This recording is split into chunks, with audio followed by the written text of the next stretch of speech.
Hello बच्चों, good evening. मैं शक्ति श्रीवास्तव ब्लॉसम केयर क्लासेस से आज आप लोगों के लिए लेकर के आया हूँ एक नया लेक्चर जो कि होगा क्लास 10th के लिए। बच्चों, क्लास 10th का जो ये चैप्टर नंबर 5 है, जिसको अरिथमेटिक प्रोग्रेशन कहते हैं, नाम है चैप्टर का। इसको हिंदी में समांतर श्रेणी भी कहते हैं। बच्चों, इस चैप्टर के ऊपर ये मेरा लेक्चर नंबर 2 होगा। इससे पहले मैंने लेक्चर नंबर 1 में इस चैप्टर का बेसिक कंसेप्ट बताया था। तो जो भी बच्चे इस लेक्चर से नए जुड़ रहे हैं या इस वीडियो से नए जुड़ रहे हैं, वो बच्चे इस लेक्चर के डिस्क्रिप्शन बॉक्स में जाकर के सारे लेक्चर देख सकते हैं और प्लेलिस्ट से भी आप हर क्लास के लेक्चर, हर सब्जेक्ट के लेक्चर देख सकते हैं। तो बच्चों, वीडियो से जुड़ने के लिए, चैनल से जुड़ने के लिए चैनल को लाइक और सब्सक्राइब जरूर कर दीजिएगा और बेल आइकन प्रेस कर दीजिएगा, जिससे कि आप लोगों को नेक्स्ट लेक्चर का नोटिफिकेशन मिलता रहे। चलिए अब आज का लेक्चर शुरू करते हैं हम लोग। बच्चों, आज मैं आप लोगों को अरिथमेटिक प्रोग्रेशन समांतर श्रेणी चैप्टर नंबर 5 क्लास 10th का एक्सरसाइज नंबर 5.1 बताऊंगा। ठीक है, तो लेक्चर नंबर 1 में मैंने आप लोगों को इसका बेसिक कंसेप्ट बताया था, फार्मूला बताया था। ठीक है, तो बच्चों आप लोग फार्मूला एक बार रिवाइंड कर लीजिएगा, तब उसके बाद हम लोग इस क्वेश्चन पे आएंगे। ठीक है, तो चलिए बच्चों देखते हैं आज का क्वेश्चन क्या है हमारा। ठीक है ना, एक्सरसाइज नंबर 5.1 का जो क्वेश्चन है वो क्या कह रहा है, देखिए बच्चों ध्यान से देखिएगा। The taxi fare after each kilometer when the fare is range 15 for the first kilometer and range 8 for each additional kilometer. ठीक है, does the list of numbers involved make as arithmetic progression and why? हमको ये बताना बच्चों, एक taxi आपकी है, ठीक है ना, उस टैक्सी का जो फेयर है वो 15 रुपये है, 15 रुपीज़ है। ठीक है, कब? फॉर द फर्स्ट किलोमीटर, पहले 1 किलोमीटर के लिए उस टैक्सी का फेयर कितना है? 15 रुपये है, 15 रुपीज़ है। And range 8 for each additional kilometre. अब उसके बाद हम लोग जितना भी किलोमीटर ऐड करते जाएंगे प्लस 8 रुपये हमारा बढ़ता जाएगा। ठीक है, सपोज करो हम 1 किलोमीटर गए तो हमको 15 रुपये देना पड़ा। ठीक, अगर हम 2 किलोमीटर गए, ठीक है, तो 2 किलोमीटर में गए तो 1 किलोमीटर का रेट कितना है? 15 रुपीज़ है, तो 15 रुपीज़ दे दिया हमने। फिर उसके बाद हम 1 किलोमीटर और गए हैं, 2 किलोमीटर गए हैं, तो 1 किलोमीटर का 8 रुपीज़ और उसमें ऐड कर लीजिए, तो कितना रुपये हो गया? 23 रुपीज़ हमको देना पड़ा। ठीक, 3 किलोमीटर जाएंगे तो इसमें प्लस 8 कर देंगे, 31 हो जाएगा। 4 किलोमीटर जाएंगे तो इसमें प्लस 8 कर देंगे हम लोग। ठीक है बच्चों, तो इस हिसाब से हम लोग प्लस करते जाएंगे पूरा। तो यही हमारा हमको चेक करना है कि क्या जो ये फेयर ऐड हो रहा है, मतलब 15 प्लस 23 प्लस 31 प्लस 39 8 ऐड करते जाएंगे सब में। तो ये ऐड करने पे क्या ये एपी बना रहा है, अरिथमेटिक प्रोग्रेशन की सीरीज बना रहा है या नहीं बना रहा है, बस। ठीक है ना, चलिए आप लोगों को मैं समझाता हूँ कैसे होगा इसका सोल्यूशन। देखिए ध्यान से, एकदम ध्यान से देखिएगा। Taxi fare for first kilometre कितना है? 15 rupees. Taxi fare for second kilometre मैंने जो आप लोगों को समझाया ऊपर वही 15 plus 8 is equal 23। Taxi fare for third kilometre 23 plus 8 31।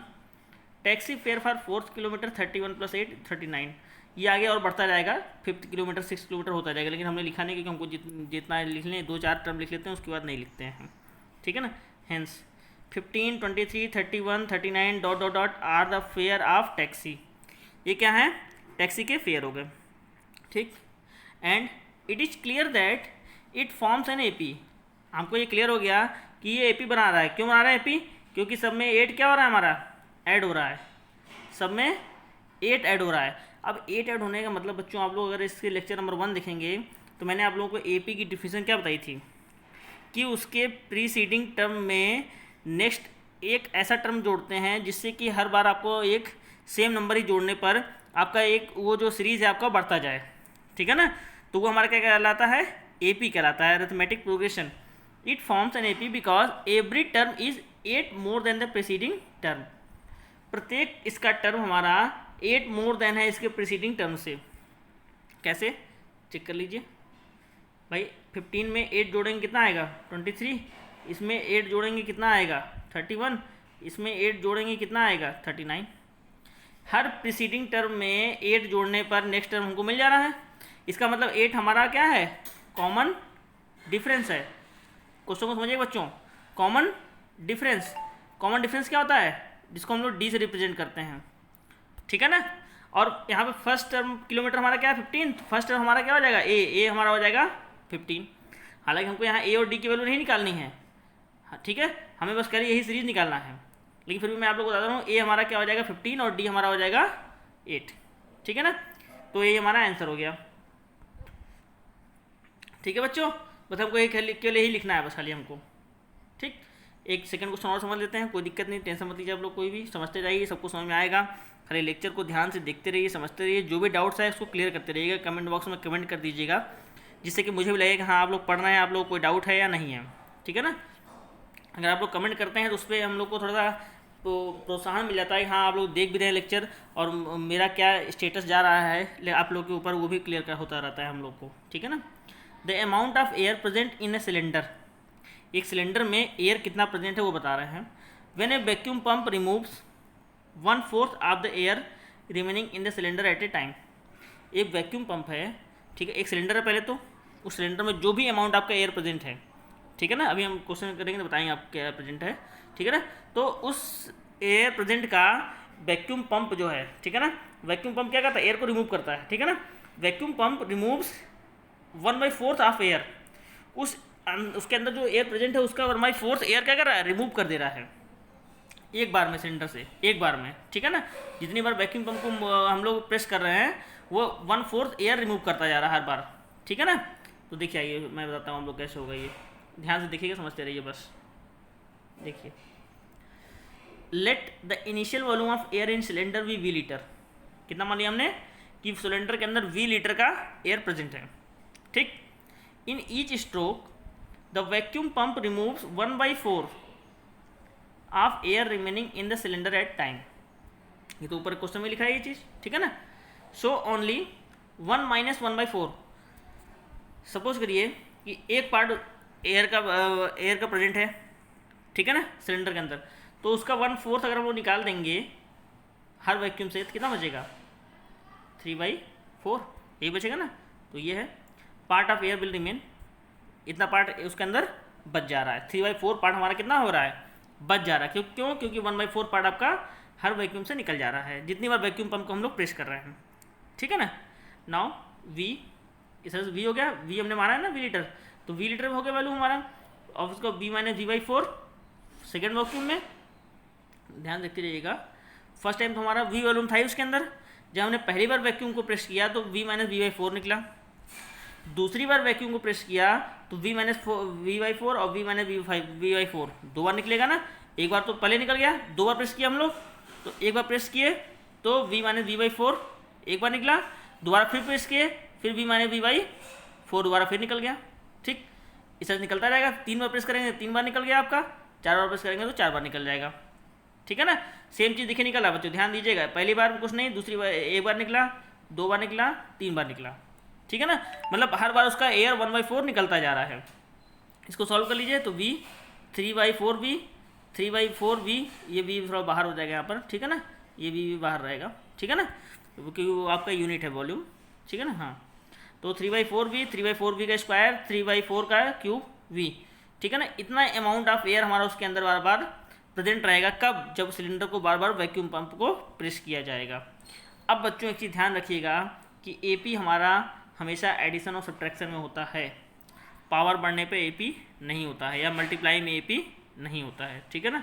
तो ध्यान रखिएगा, यहाँ पर देखिए V है, 3/4V है, 3/4V का होल स्क्वायर है, ठीक है। यहाँ देखिए आपकी यहाँ पर 1 पावर था, यहाँ पर 1 ले सकते हैं हम लोग ना, तो यहाँ 1, यहाँ 2, यहाँ 3, तो ये आपका पावर में एडिशन हो रहा है, ठीक है ना। जब पावर में बढ़ेगा तो वो AP नहीं कहलाएगा, ठीक है ना।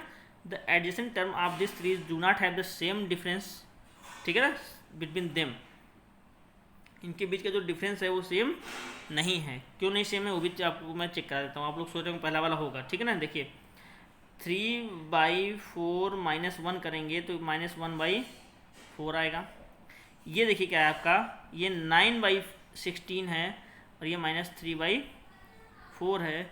इसको हम लोग सॉल्व करेंगे, सेकंड से थर्ड से सेकंड सब्ट्रैक्ट करते हैं ना, तो इसको सब्ट्रैक्ट करेंगे हम लोग, तो ये आपका आ जाएगा 16 और ये आपका आ जाएगा 9 - 12 दैट इज इक्वल टू -3/16। तो आप देख रहे हैं कि आपका -3/16 और -1/4 क्या दोनों इक्वल हैं? दोनों इक्वल नहीं है ना। तो जब दोनों इक्वल नहीं रहेंगे तो ये AP बनाएंगे? AP नहीं बनाएंगे, ठीक है बच्चों, तो ये लिखा है between them therefore this is not an AP, तो ये एपी नहीं है। ठीक, अब आइए, आए बच्चों समझ में? ठीक, अब आइए आप लोग को इसके 2 क्वेश्चन और बच रहे हैं, वो आप लोग का होमवर्क रहेगा, आप लोग वो होमवर्क में करेंगे। इसके अलावा भी होमवर्क में अभी लास्ट में दूंगा, इस लेक्चर को पूरा लास्ट तक जरूर देखिएगा, मैं लास्ट में आप लोग को एक होमवर्क भी दूंगा, ठीक है ना, उसको करके आप लोग कमेंट बॉक्स में कमेंट कर दीजिएगा।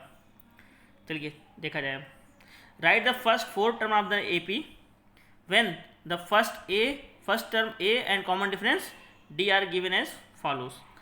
फर्स्ट टर्म ए होता है हमारा जो 10 दिया है, कॉमन डिफरेंस डी हमारा, सॉरी यहाँ गलत लिख दिया है, यहाँ पे 10 होगा, 10 है, ठीक है ना, यहाँ गलत दिखा बच्चों, ध्यान देखिएगा, यहाँ पे 10 है, ये कॉमन डिफरेंस कितना है, कॉमन डिफरेंस आपका कितना है, यहाँ पे 10 होगा, ठीक है ना, 10। चलिए बच्चों देखते हैं, let the series be A1 A2 A3 A4 dot dot dot और A plus D A plus 2D A plus 3D। Series हमारी यही होती है, चाहे इसको ये मान लीजिए चाहे उसको ये मान लीजिए, ठीक है ना, ये हमारी सीरीज होती है एपी की, मैंने आप लोगों को लास्ट लेक्चर में बताया भी था। तो लास्ट लेक्चर इसी में बार बार आप लोगों को प्रेस कर रहा हूँ कि लास्ट लेक्चर एक बार जरूर देख लीजिएगा, जो बच्चे नए जुड़ रहे हैं इस लेक्चर से, ठीक है ना, लेक्चर नंबर 1 देख लेंगे तो उनको लेक्चर नंबर 2 एकदम आराम से समझ में आ जाएगा, ठीक है ना। चलिए अब आइए, because A1 is equal to a होता है, A2 is equal to a plus A1 plus d होता है, A3 is equal to A2 plus d होता है, और A4 is equal to A3 plus d होता है। इन सब मैं क्यों बता रहा हूँ बच्चों, ये सब ध्यान रखिएगा कैसे आ रहा है ये। जैसे आपका कोई भी टर्म है एपी में, A1 जो होता है वो फर्स्ट टर्म होता है ए, ये हमेशा होता है, ये फिक्स होता है, ठीक ना। और जो A2 होता है, ठीक है ना, A2 हमारा लास्ट टर्म A2 से पहले लास्ट टर्म क्या होता है हमारा, A1 ही तो होता है, तो A1 और इसमें कॉमन डिफरेंस जो D होता है उसको ऐड कर देंगे तो A2 आ जाएगा हमारा, ठीक है ना। इसी तरह से जब हम जो हमारा A3 होता है, वो A3 क्या होता है, A3 से पहले कौन सा टर्म आता है, A2 आता है, A2 में कॉमन डिफरेंस ऐड कर देंगे तो हमारा क्या आ जाएगा, A3 आ जाएगा, ठीक है ना, समझ में आ रहा है ना।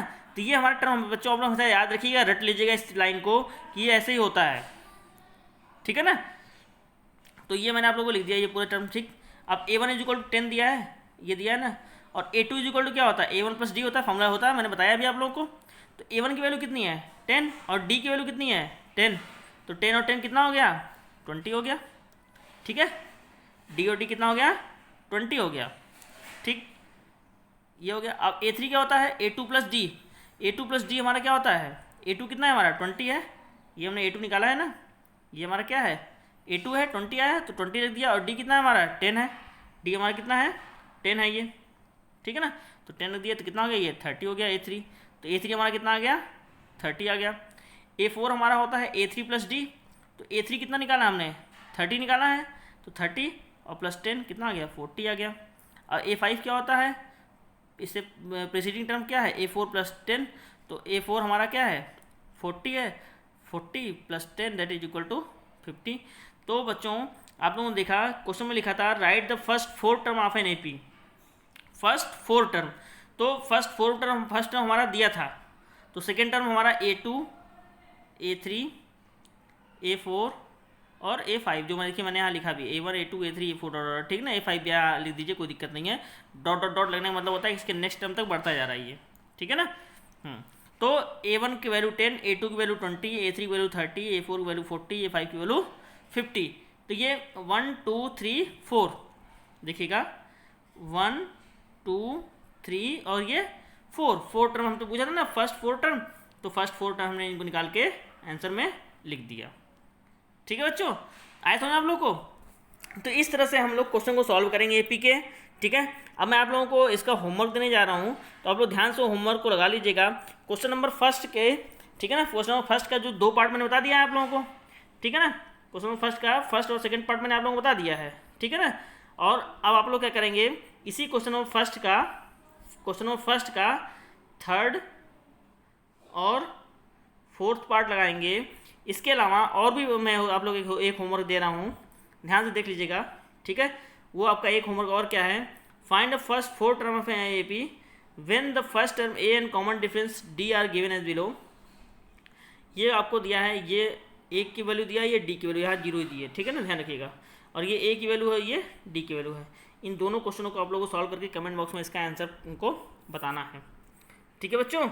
तो आप लोग ध्यान से क्वेश्चन को लगा दीजिए, समझ लीजिए, जो भी दिक्कत है मुझे कमेंट बॉक्स में कमेंट कर दीजिएगा, पढ़ते रहिए ध्यान से। आप लोग इस छुट्टी में अपना पूरे टाइम का यूटिलाइज़ करिए, ठीक है।